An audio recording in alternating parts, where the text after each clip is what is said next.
So we are back to the theme on fellowship. We did 2 Sundays on fellowship. Last Sunday, of course, one of the key elements that were of practice of the early church. We mentioned they devoted themselves to the apostles' doctrine, Acts 2:42. They gave themselves to fellowship, and that was in relation to the Word of God. And they also gave themselves to the apostles' doctrine, fellowship, the breaking of bread. So that's what we kind of dwelt on last Sunday. And it was the first Sunday, so we were also breaking bread together here. And we looked at what that expression means in the scriptures in different ways. And then, of course, there was prayer. And we started the series a couple of weeks ago in a reverse order. We started with prayer, looked at the apostles' doctrine, and we're looking at fellowship. And fellowship, we looked at two other parts, mainly in the Old Testament context, the fact that God the Father, God the Son, God the Spirit, they themselves are in communion with one another, in deep fellowship with one another. And they created human beings to have that extended fellowship. And they wanted human beings also to have fellowship with one another. But then sin came in, messed up things. That's why the Lord Jesus came, to restore that fellowship. Okay?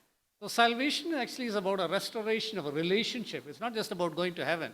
Yes, we will go to heaven. And so even when we share the gospel, we need to clear what the emphasis or focus is. And often it almost seems like we are trying to give a ticket to go to heaven. Once they get the ticket, they just, I got my ticket, so I'll live any way I want to. No, if they understand it's about a relationship, they will do any believer will do all that they can to nurture that relationship, because God is doing his part to also nurture that relationship. So we're kind of continuing our theme on this.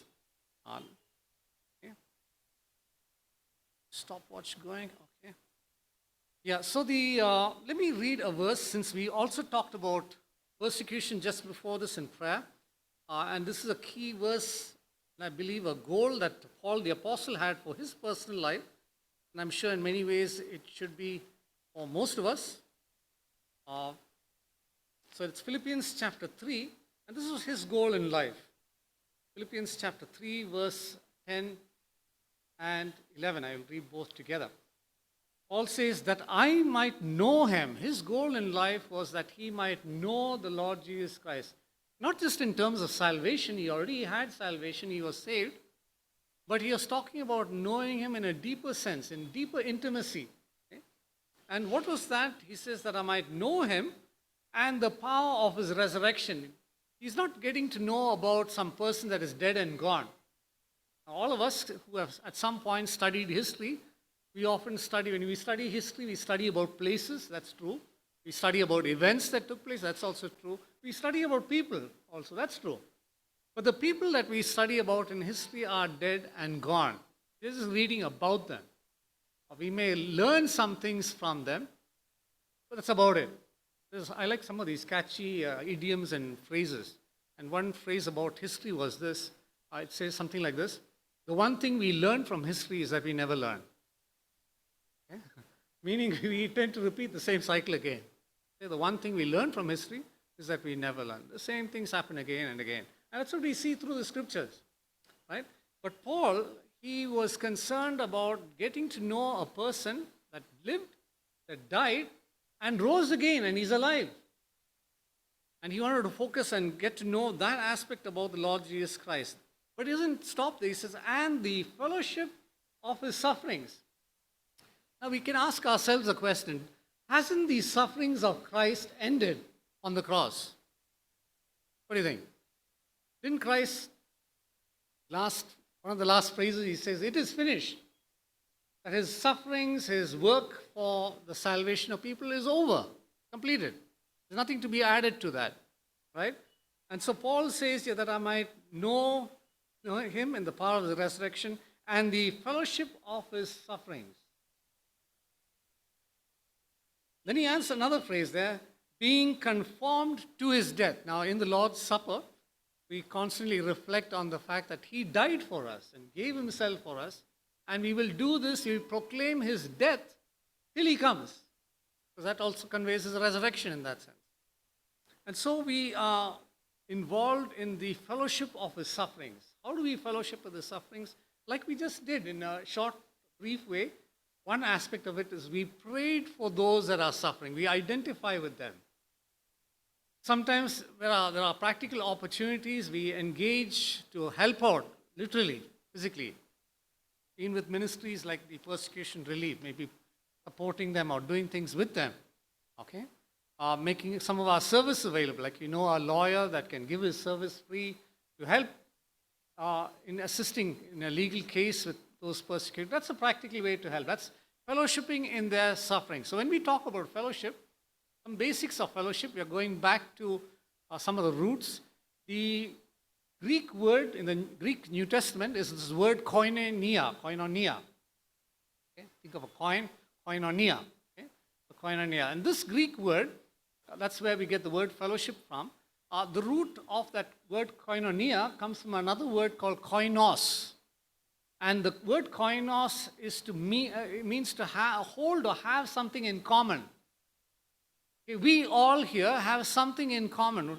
We don't come from the same linguistic background or cultural background or educational background or social status or work context. We come from different contexts, right?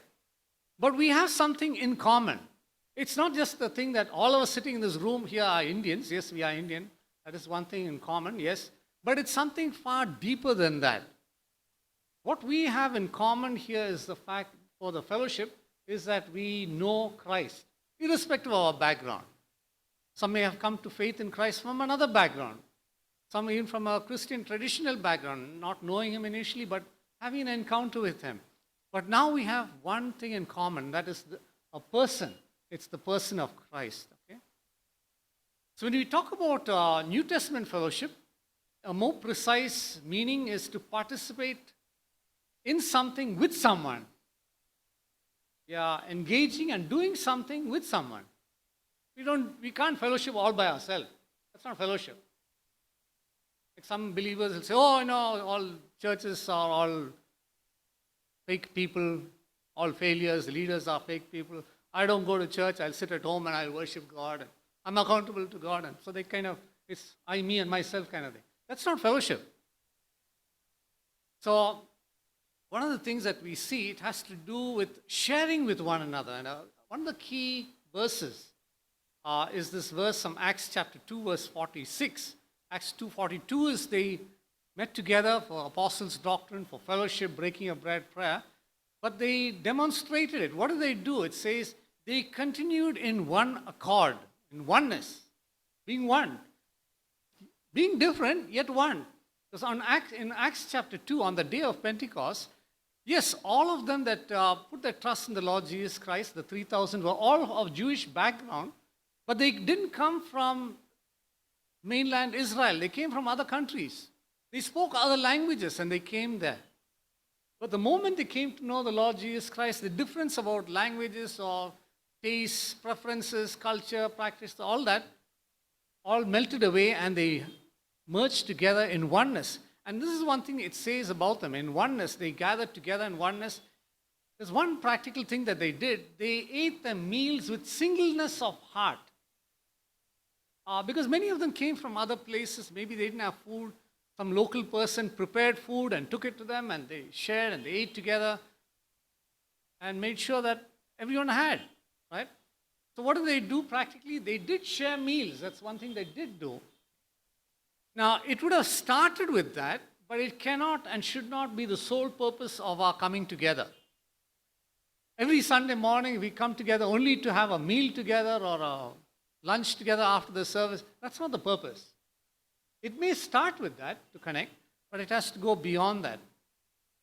So New Testament fellowship, as we look at it, another classic verse in context of practical application of New Testament fellowship is verses 2 to chapter 2, verse 44 and 45. It says, all that believe were together. They came together. And it says something else. They had all things in common. Okay, this is a little challenging, I remember, for me years back, especially, like our worship team guys. I'm also into music, so I had my own guitar. I'm very particular about my guitar. I wouldn't let anyone else touch the guitar. Maybe just in case they don't handle it or they drop it. I was very possessive about it. But when you read a verse like this, let's say someone else says, "Can I use a guitar to help singing, to lead the worship?" I wouldn't say no. I will say, "Please," because it's not mine, it is ours. So they had all things in common. Okay? And it says in verse 45, they went even beyond that. Some even sold the possessions that they had and the goods that they did and parted them so that everyone's need could be met. And there's a classic example of this in the man Barnabas in chapter 4. He was a wealthy man. He sold his land and he saw other believers were in need and he gave the money to the apostles so that they could distribute it to make sure people's needs are met. So it's just not sitting and fellowship, it's not just meeting hi, bye, getting to know about each other, but it's getting engaged, involved in other people's needs as well. Now, biblical fellowship, I put this verse very importantly, intentionally here. God's thoughts are not our thoughts, Isaiah 55, 8 and 9, and his ways are not our ways. In fact, it goes on to say, as high as the heaven is above the earth, how high is that? It extends. It says so high and so different and vast is God's thoughts and ways to us. So when we talk about biblical fellowship, it's just not connecting in a superficial way because, as I said, when we first started this study on fellowship, there are others that get together. Batchmates from one particular college, they may get together for alumni gathering. That's also like a fellowship. But biblical fellowship is far beyond that because biblical fellowship is not just doing things together, but it's doing God's will together. Okay? The focus is about doing God's will. It's not what I want that you agree and come and do something with me, or you want to do something so I come and do something with you. It's not about that. It's about doing God's will together. And sometimes God's will may not be comfortable for me or for you, but we come together and do it together because it's His will. We submit ourselves to doing His will. That's biblical fellowship. So it begins with our ongoing fellowship with Him, individually, one-on-one with Him, but it also, He calls us to, not only as individuals, but He calls us into community. Many of His disciples, I've mentioned this before, He met Andrew and John, maybe just two of them at one point. Then He meets Peter, then He meets Nathaniel, then He meets Matthew. He meets different ones individually and He calls them, come follow me. But when He says, come follow me, it's not a one-on-one alone, as much as that is there. He called them to be part of a community, a band of brothers, in that context to start with, and later extended it to many others, brothers, sisters, and all. It extended across the disciple community. Okay? So it's a call to come together, to follow Him together. That's part of biblical fellowship, doing His will together. Okay, and then here's another thing, I tend to dwell on this a lot, or stress this a lot. The fellowship has both aspects, the being aspect and the doing aspect. And being always comes first, the doing comes second. Because as someone said, we are not human doings, we are human beings. And as human beings, we do things. Okay? And based on who we are, we do things. And even with God, it's the same way. God does based on who He is. The being is first, the doing is second. But we can't just dwell on the being alone, it has to result. So it's not just being connected together, but it's also doing together, it's functioning together. That's what fellowship is about. Because we can, I'm sure all of us, we say, oh yes, we're all believers in Christ and we are part of this local gathering, the Living Hope Community Church. We're all part of it. That's being part. But if we are not on a regular, intentional basis connecting with one another and doing things together, maybe all of us, or at least few of us together on certain days for some things, that won't be real fellowship. It'll just be theory. And unfortunately, in a lot of our Christian communities, there's a lot of theory, head knowledge, but it hasn't translated to heart to hands. So from head, it should come down to the heart and then move to the hands to engage practically. So here's another classic example. This is in Acts chapter 4 this time. And it says here, those that believed were of one mind and one soul. Yes, when you say being and in fellowship, there has to be a oneness, a commonality. That's what fellowship is about.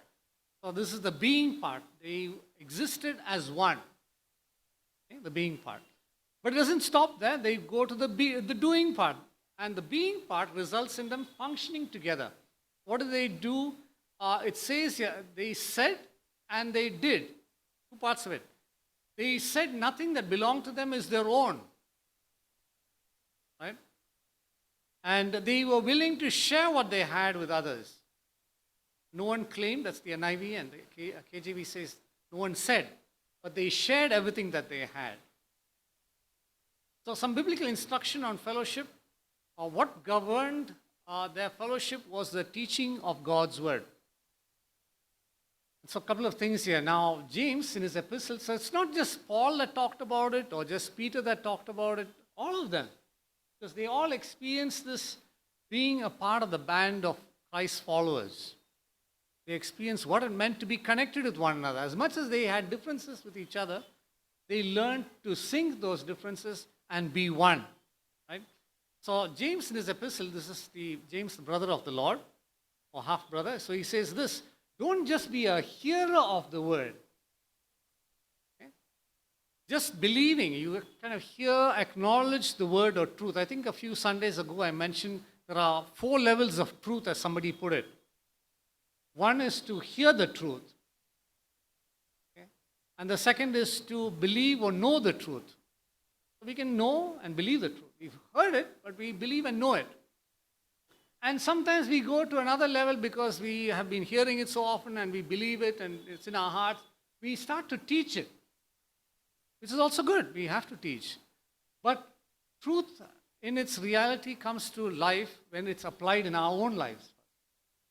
So it's just not knowing it or hearing it, knowing and believing it or teaching it to others, but it comes a reality when we apply it in our lives. So to be a doer. So James says, don't be just a hearer, but be a doer of the word, applying it in our day-to-day context, situations.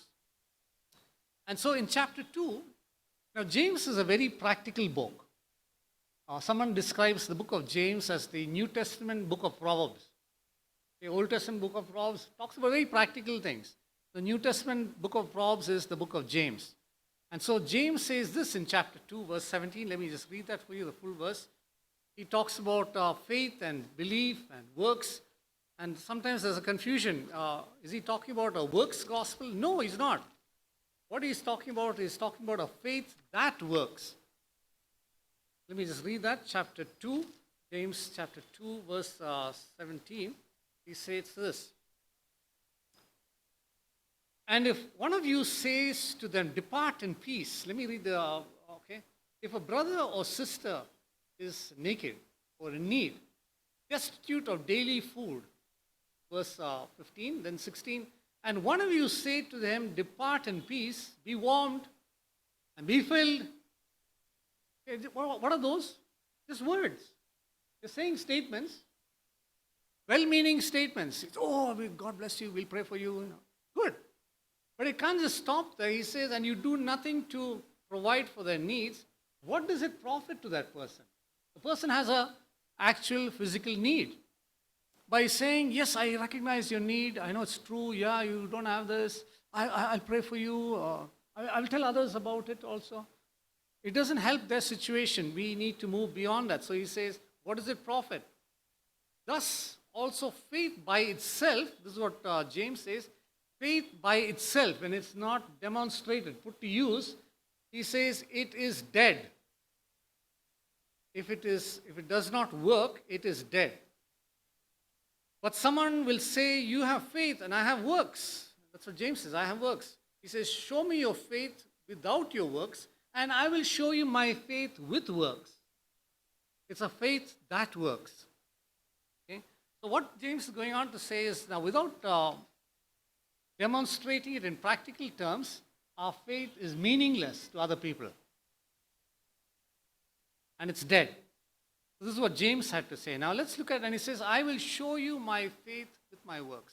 And so by seeing what they did, they come to know that. I was with Brother Albert the other day, and we were chatting about, while we were going to visit a family, we were chatting about some things. And he mentioned about one particular person. In fact, I just met that person this morning downstairs for a brief time to hand over something. And Brother Albert knew that person much before. And that person's mother, that person is from a different faith that came to believe in Christ. And his mother didn't like Christians, period. And then she had some health challenges and landed in hospital. And no one from her faith came forward to help in that time. And the ones that came even to give blood and to practically help out were believers. And that changed her perspective. Because it was not just talk then, it was action. And she herself mentioned actually to Brother Albert and a couple of others that went to see her that time. She said, I actually used to hate you people. But when I saw the way you all practically came and helped me in time of need, her perspective changed. Now, her son is still a wonderful believer. He used to be with us in another fellowship context. Now he is part of Dr. Matthew's church. He's going forward. I also was sharing with him about Brother Johnson. I think Korean Anila and family and the extended family have a lot of engagement with Brother Johnson in Araku. He went as a missionary there from IEM to work among a tribal group called the Kotia tribe. And the tribals, they're actually backward, completely backward. And he didn't want to go there. He wanted to go to Maharashtra. But the organization said, you either go to this tribe or you just do something else. We are not going to take over with you. So then, with a hard heart and heavy heart, he went to God and asked God, if you want me to go there, not about the organization, if you want me to go there, you give me the grace to go there. And so he went, believing God gave him the grace. This is about at least 30 years back. He went to this Kotia tribe. It's in northern part of Andhra, south of Orissa, an area called Araku Valley. And he went there. And as he went into this tribal area, it's a field. I went there a couple of years back, care of our VBS. Now there are cemented roads and all that. Some areas of Pakka roads. Those days when he went, it was just a mess everywhere. Animals there, feces is there, human feces is there, water is flowing, everything. It's an absolute mess there. You don't know where to step. That's the kind of context he entered. He went in there and he said, oh God, give me the grace to be in. And he tried to reach and preach to the people there. Whatever language he managed to learn, the Kotia language, and nobody connected with him. And what was the breakthrough into that community? Brother Johnson shared it with us when we went to visit him. He says the breakthrough was one individual. This one individual had some major sore on his leg, like a major abscess, and it was like what we call putrefying sores. It was stinking, and maybe, I don't know whether maggots were there. It was infested wound, and it was a terrible smell, to the point none of his family members even came near him. They kept a distance from him. And Brother Johnson, when he saw this person, he knew his condition, he knew about Asha Kiran Hospital. He went forward, he cleaned his wound, he bandaged him, took him to Asha Kiran, brought him back. What was he doing? He was practically meeting a need of an individual. And that resulted in that community turning around. What they said was, hey, if we couldn't bother about our own community member because of his condition, and the stranger is doing this seemingly dirty work, attending to his wounds, obviously something of what he's saying has to be true. And that entire community has come to know the Lord. And now there's at least, I don't know, maybe they have the updates, maybe 7 or 8 church gatherings, I think even more than that. Okay? What an impact. And the result is this. It's because of we don't just communicate the truth alone, we live it out. We demonstrate it. And that's what made the early church tick. Because a comment in the early church, it's not there in the Bible, but in the early church documents, we read the statement. People outside the church, when they looked at believers, made this comment. They said, see how they love one another. In fact, that's what Jesus says. When they see how of the love that you have one for another, they will know what about you? They will know that you are my disciples, my followers. Not by so much by what we say. I'm not saying we don't preach and teach. We need to do that. But when we live it out and we demonstrate it, they will begin to see what we are saying is real. Okay? So I will show you my faith by my works. And that's what James stressed here. Let's look at one more example of John the Apostle. He says, when we have material things, etc., let's look at that. 1 John chapter 3. So he's saying something similar to what James just said. Okay? Let's quickly look at that. 1 John chapter 3, and we are almost done for this morning. 1 John chapter 3, verse 17. But whoever has this world's goods, some things, material, whatever it is, and sees his brother or sister in need, fellow believer in need, and you can even take it beyond just another believer. You see another human being in need, right? Because when we ask, love our neighbor, who is my neighbor? Very clearly, Jesus mentioned it in Luke chapter 10 about the Samaritan. They were not related. They didn't have necessarily even the same faith in that sense, but he saw a person in need and attended. So when you see a brother or sister in need, and if you shut up your heart from that brother or sister, here's a question that John asks. He says, how does the love of God dwell in you? It can't, because when did he love us? When we were in a rotten, sinful condition. But when we extend that, and that's what Brother Johnson did, they will see the love of God in him. They want to know that. They want to have that. Right? And so this is a very clear question that John is asking. And verse 18, he says this, my little children, John stresses very clearly, let us not love, how? Just in word and tongue, but let us love in deed, in truth. In other words, in action. Demonstrate it.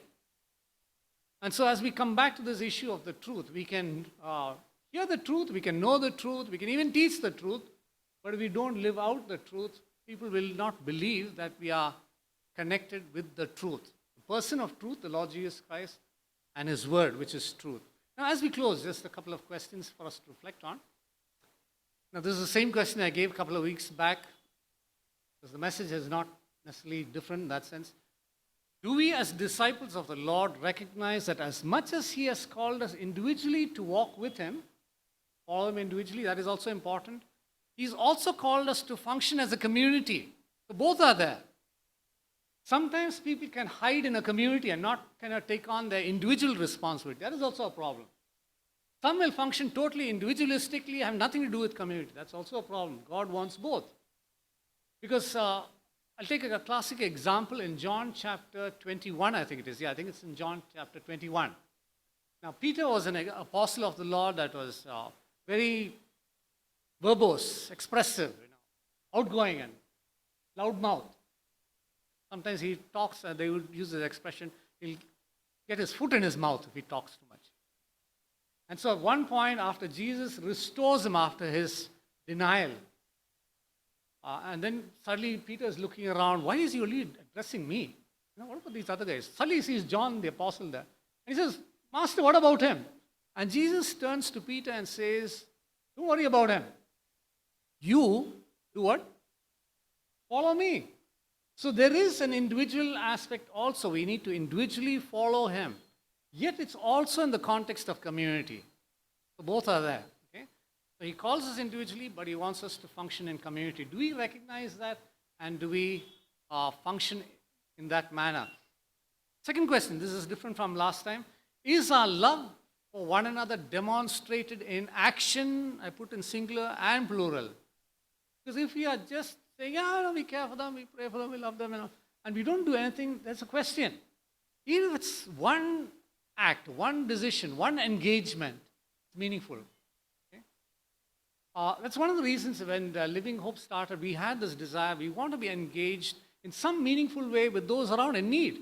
And I remember the first Sunday, I think the second Sunday that we met physically here, the church was already existing for a few months. We had a lunch together and he says, why do we exist?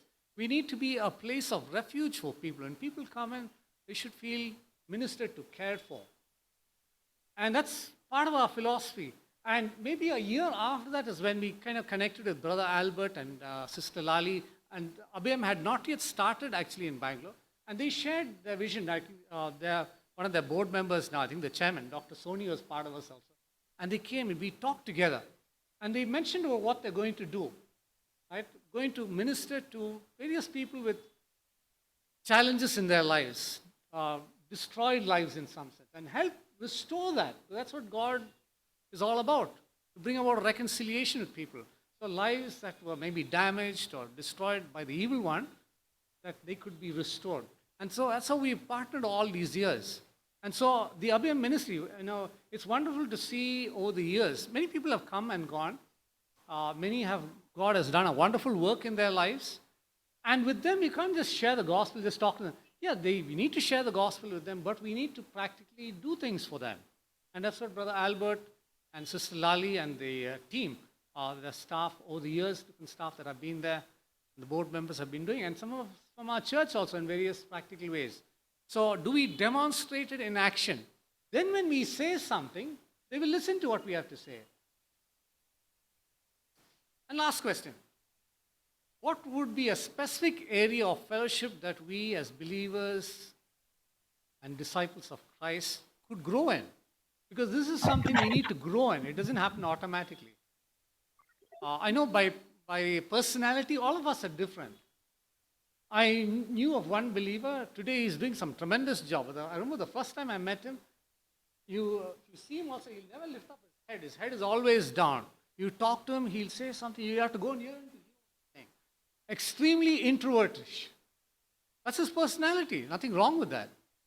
But as he started to grow in the Lord, today if you meet the guy, he stands straight and he'll talk with authority and he's quite, what happened to this guy? Think that. What happened is as he was growing in the Lord, he began to go out of his own comfort zone and his own limitations. God enabled him to connect with people in a wholesome way. He's still actually an introvert in many ways. But he connects with people in a meaningful way. He has led several people to the Lord, discipled many people. That's the kind of person he is. And so this is something we can all grow in this area, whether we have some limitations or our own inhibitions about some things. Hey, take it to God. God will enable us to go beyond that. So let me close in prayer now, and then the worship team will come and lead us in a closing song of worship. Loving Father, even as we were reflecting on these themes from the early church of what they devoted themselves to the study of your word, apostles' doctrine,